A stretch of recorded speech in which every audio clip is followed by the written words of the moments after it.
Portal फिर से news में आ गए हैं। काफी सारे पोर्टल है पर आज हम एक ही पोर्टल करेंगे, नहीं तो ये भूल जाएगा आपको किसका पर्पस क्या था। एक important update, O2 IAS academy में आपको वन स्टॉप सॉल्यूशन मिल जाएगा आपकी यूपीएससी प्रिपरेशन के लिए। अगर आप स्टेट एग्जाम के लिए भी प्रिपेयर कर रहे हो तो इंटीग्रेटेड कोर्सेज भी अवेलेबल हैं। करंट अफेयर्स बहुत वास्ट होते हैं तो उनको सिंप्लीफाइड और स्ट्रक्चर्ड मैनर में पढ़ने के लिए करंट अफेयर्स का कोर्स भी अवेलेबल है एट कॉस्ट ऑफ 5000 रुपीज। इसमें आपको लेक्चर्स के अलावा प्रिंटेबल कंपाइलेशन मिल जाती है वीकली एंड मंथली बेसिस पर। 6 महीने के एंड में टॉपिक वाइज कंपाइलेशन मिलती है। नंबर 2 इज आपका वीकली टेस्ट होता है और इससे आपका मेंस वाला पार्ट स्ट्रेंथन होता है बिकॉज आपको शीट भी इवेलुएट करके दी जाती है। नंबर 3 इज वेडनेसडे को स्पेशल क्लास रहती है। अगर इन केस आपने मई 2027 को टारगेट करा है और जनवरी टू मई वाला जो करंट अफेयर्स था वो स्किप कर दिया है तो टॉपिक वाइज रिवीजन वहां पे करवाया जा रहा है। एंड नंबर 4 इज इसमें मंथली मेंटरशिप सेशन भी आपको प्रोवाइड किया जाएगा। इसी के साथ आप टेलीग्राम से जो पीपीटी की पीडीएफ फॉर्म होती है उसको भी डाउनलोड कर सकते हो, पर यहाँ पे सिर्फ इंग्लिश मीडियम में ही अवेलेबल होगी। एंड कोर्स में हिंदी एंड इंग्लिश दोनों ही कंपाइलेशन है। इंस्टाग्राम के ऊपर आप मुझे कनेक्ट कर सकते हैं, कोई भी क्वेरी है, और इस नंबर के ऊपर आप कांटेक्ट कर सकते हो। अब पोर्टल इस साल आप काफी न्यूज में सुनेंगे, क्योंकि मैक्सिमम चीजें हम डिजिटलाइज कर चुके हैं। आज कुछ स्कीम्स भी हैं जो हमसे स्किप हुई थी, उनको भी हमने कवर करना है क्योंकि पीआईबी ने कल ही उनको कवर भी किया। तो स्कीम्स के अंदर भी आपको क्या दिखेंगे, पोर्टल ऐड करनी है। पोर्टल इस वजह से ऐड करे जा रहे हैं ताकि ये जो इंटरफेस है यूजर और गवर्नमेंट या एडमिनिस्ट्रेशन, इनके बीच में इजी करा जा सके। आपको बार बार एप्लीकेशन ना लिखनी पड़ी, आप सिर्फ एक बार रजिस्ट्रेशन करो, पोर्टल के ऊपर अपनी एप्लीकेशन को सबमिट कर दो। तो वैसे ही एक पोर्टल आता है दैट इज समाधान पोर्टल। अब अगर आप इमेज को ध्यान से देखोगे, यहाँ पे आपको वर्कर भी दिख रहे हैं एंड साइड में आपको एक ऑनलाइन फॉर्मेट भी दिख रहा है। तो ये क्या इंडिकेट कर रहा है कि कई बार सोशल सिक्योरिटी पूरी नहीं मिल पाती, इंश्योरेंस नहीं मिल पाते, तो उससे रिलेटेड जो भी चीजें होंगी वो कहाँ पे जाके अपलोड होंगी, समाधान पोर्टल के ऊपर। तो एक डिजिटल इनिशिएटिव है जहां पे गवर्नमेंट चाहती है कि हम एफिशिएंसी और अकाउंटेबिलिटी, ट्रांसपेरेंसी इसको भी इंश्योर करें। एंड सिंगल प्लेटफॉर्म रहेगा ये वर्कर्स का, यूनियंस का और इवन स्टेक होल्डर्स का। कई बार क्या होता है कि जो मेन लीडर, मान लो कहीं पे कंस्ट्रक्शन वर्क चला, अब जो कंस्ट्रक्शन वर्क के लिए जिसको आप लाला भी बोलते हो या ठेकेदार भी बोलते हो, वो जो ठेकेदार होगा वो क्या करेगा, दिहाड़ी पे मजदूर लेके आएगा। पर कई बार डिस्प्यूट भी आ जाते हैं। अब डिस्प्यूट को रिजॉल्व करने के लिए कोई नहीं होता, तो यहाँ पे इस पोर्टल को क्या बोला कि अगर ऐसा कोई भी डिस्प्यूट आता है वर्कर्स का, यूनियंस का, यूनियन बन जाती है ना बाद में कि हम अपनी बात आगे रखेंगे, वेज बढ़ा दो हमारे, तो एक साथ यूनियन आगे आती है। पर कई बार डिस्प्यूट हो जाते हैं तो यूनियन भी और स्टेक होल्डर, इवन अगर कोई और ऐसे जबरदस्ती एक्सप्लॉइट कर रहा है उस मेन पर्सन को जो उनको लेके आया था, वो सारे क्या कर सकते हैं, यहाँ पे अपनी कंप्लेंट भी फाइल कर सकते हैं। फिर वो जो कंप्लेंट होगी उसको यहाँ पे रिड्रेस भी किया जाएगा। हर एक सेक्टर की बात यहाँ पे हुई। फॉर्मल तो चलो चलता रहता है उनका रिड्रेसल, इनफॉर्मल सेक्टर के ऊपर ज्यादा फोकस करा है। हाँ सेम ही है, ई श्रम भी मेरे ख्याल से न्यूज में आ रखा है, आगे देखते हैं उसको। सेम ही है, मतलब मेन जो पर्पस है इनका पोर्टल का वो यही है कि आपके कोई भी ग्रीवेंसेस हैं उनको रिड्रेस करना। तो यहाँ पे 3 कीवर्ड आगे, workman, unions and stakeholder, कि कोई भी इनको प्रॉब्लम आती है, चाहे से वो इंडस्ट्रियल डिस्प्यूट्स हो या कोई डिमांड कर रहे थे अपनी, चार्टर हो सकता है किसी भी चीज का कि वेजेस इंक्रीज करे जाए, ओवर टाइम लगवाया जा रहा था तो उसको के कोई डिस्प्यूट इमर्ज कर जाता है, या कोई भी क्लेम था लेबर लॉज के अंडर, वो आजकल आपके 4 लेबर कोड्स जो आ रखे हैं, पहले 29 हुआ करते थे, अब 4 बना दिए गए, उससे रिलेटेड कोई वायलेशन हुई है, कोई भी प्रॉब्लम आती है वर्कमैन, यूनियंस या स्टेक होल्डर्स को, कौन सा पोर्टल यूज करेंगे, समाधान पोर्टल। एक समाधान और है जो आप नक्सलिज्म में पढ़ते हो, पर वो समाधान है अकेला, ठीक है, ये पोर्टल है, थोड़ा सा डिफरेंस है। वो कि नक्सलिज्म को टैकल करने के लिए क्या बेटर अप्रोच हो सकती है, तो उसके लिए भी समाधान स्टेप्स बनाए गए थे। ये पोर्टल है, ये डिफरेंट है। नाउ कौन सी मिनिस्ट्री आ गई, तो समाधान पोर्टल। अब देखो समाधान देखोगे तो सॉल्यूशन की तो बात कर रहे हैं, पर अगर मिनिस्ट्री पूछी जाए तो सॉल्यूशन तो मल्टीपल चीजों में आएगा। ध्यान रखिएगा, ministry of labour and employment, इनका भी जो दिल्ली रीजनल ऑफिस है चीफ लेबर कमीशन का, उन्होंने समाधान पोर्टल को कॉम्प्रिहेंसिवली 2.0 वर्जन इसका लेके आए कि ये जो प्रॉब्लम्स इमर्ज होती हैं इसको और बेटर तरीके से रिप्रेजेंट किया जा सके। अब इसमें मेनली 4 स्टेप्स रहने वाले हैं। Number 1 is filing. फाइलिंग मतलब आपने समाधान पोर्टल को ओपन करा, आपकी जो भी प्रॉब्लम इरप्ट कर रही थी वहां पे उसको फाइल कर दिया, तो पहला काम तो वही है, रजिस्टर करो। Number 2 is कंसाइलेशन। कंसाइलेशन में कोई न्यूट्रल पार्टी आ जाएगी जो कि इस प्रॉब्लम को रिजॉल्व करेगी, पर कहाँ पे करेगी, पोर्टल के ऊपर ही, मतलब डिजिटलाइज कर दिया ना, तभी तो उसको डिजिटल इनिशिएटिव बोला।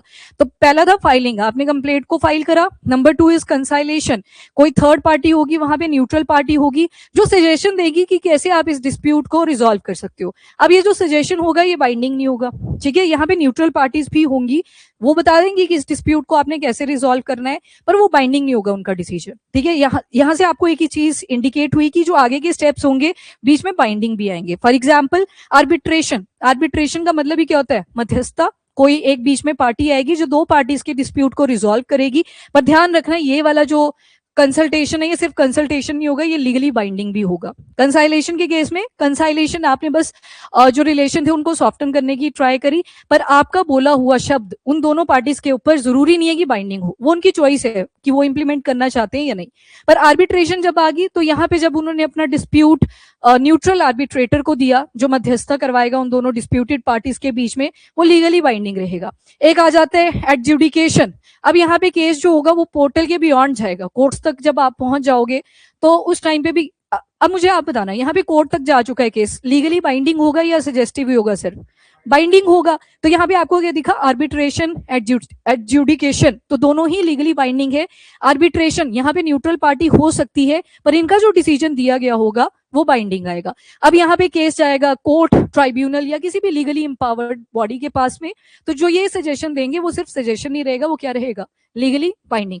पहला स्टेप फाइलिंग, फिर आपने क्या किया? एक न्यूट्रल पार्टी को अप्रोच करा, कंसाइलेशन, पर उनका डिसीजन आपके ऊपर बाइंडिंग नहीं है। देन आते हैं आर्बिट्रेशन एंड एडजुडिकेशन, यहाँ भी न्यूट्रल आर्बिट्रेटर ही रहेगा पर उनका जो डिसीजन होगा वो कैसा रहेगा? Legally binding.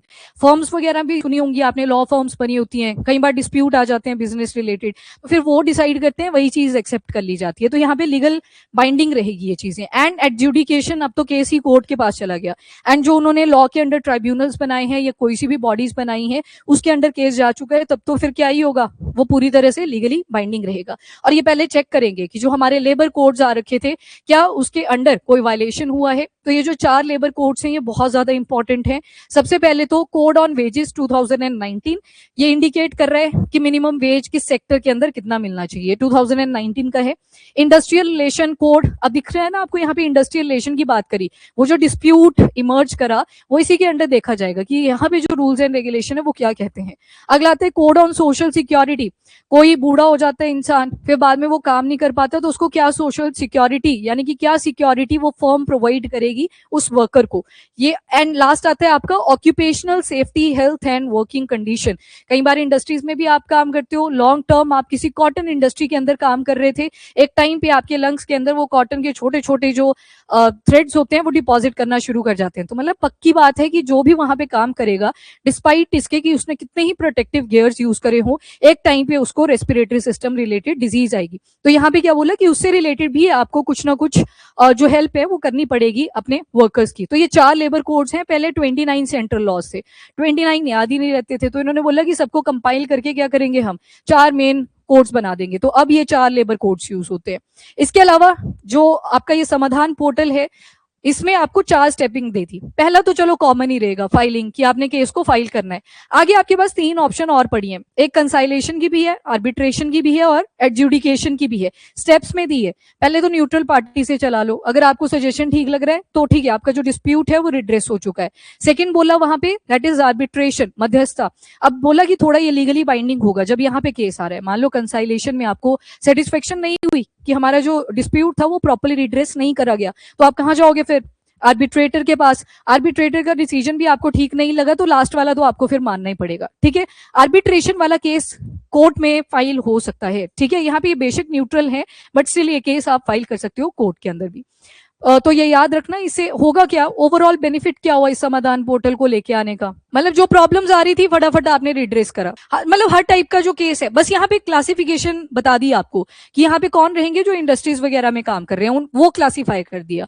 तो इससे क्या होता है, जैसे आपने बोला कि एक साथ ही मैंने सारे सब्जेक्ट कर लेने हैं, तो आपको मना करी गई कि नहीं सारे नहीं करने, एक एक को करो, तो वैसे यहाँ पे क्लासीफाई कर दिया कि सिर्फ वर्कर्स जो होंगे फ्रॉम इंडस्ट्रियल सेक्टर्स वो अपनी प्रॉब्लम को यहाँ पे लेके आए। और ठीक है, वेरी गुड। ई गवर्नेंस, आज के टाइम पे हम मैनुअल वर्क से जा रहे हैं टुवर्ड डिजिटल प्लेटफॉर्म्स, तो उसमें भी एक कंट्रीब्यूशन है। और ठीक है, इनफॉर्मल सेक्टर हमारे इंडिया के अंदर सबसे ज्यादा है और इनको कई बार ना तो सोशल सिक्योरिटी मिल पाती है, अगर कोई डिस्प्यूट हो जाता है तो इनको जॉब से ही निकाल दिया जाता है, तो वो प्रॉब्लम भी यहाँ पे रिड्रेस होंगी। और कोई, ठीक है, ट्रांसपेरेंसी रहेगी, ट्रैक रहेगा आपके रिकॉर्ड का कि ये जो ग्रीवेंस डाला था किसी वर्कर ने, क्या उसके ऊपर इंप्लीमेंटेशन करी गई एडमिनिस्ट्रेटर एंड से या नहीं करी गई, तो एक ट्रैक भी बना रहेगा। हाँ, कोर्ट्स के ऊपर ऑलरेडी बहुत ज्यादा बर्डन है, तो यहाँ पे 2 ऑप्शन आपको और ऐड कर दिए, कंसाइलेशन और आर्बिट्रेशन की। कोर्ट तो लास्ट में रखा, और इसी पोर्टल पे बोल दिया कि आपके पास पहली ऑप्शन न्यूट्रल पार्टी की भी है जो आपको सिर्फ सजेशन देंगे, अगला लीगली बाइंडिंग भी ऐड कर दिया। तो मतलब वो कहीं ना कहीं कोर्ट के ऊपर जो बर्डन आ सकता था उसको भी रिजॉल्व करने में हेल्प करेगा। ठीक है, और टाइम से भी केसेस रिजॉल्व होंगे, क्योंकि पोर्टल पे क्या आ जाएगा कि पेंडेंसी चल रही है, और केस कब शुरू हुआ था, तो वहां से क्या इंडिकेट हो रहा है कि हमारी जो मैकेनिज्म है, एडमिनिस्ट्रेटिव मैकेनिज्म, वो प्रॉपर्ली नहीं चल रहा। तो ये अकाउंटेबिलिटी, एफिशिएंसी, वो सारी ही चीजें यहाँ से इंप्रूव होंगी।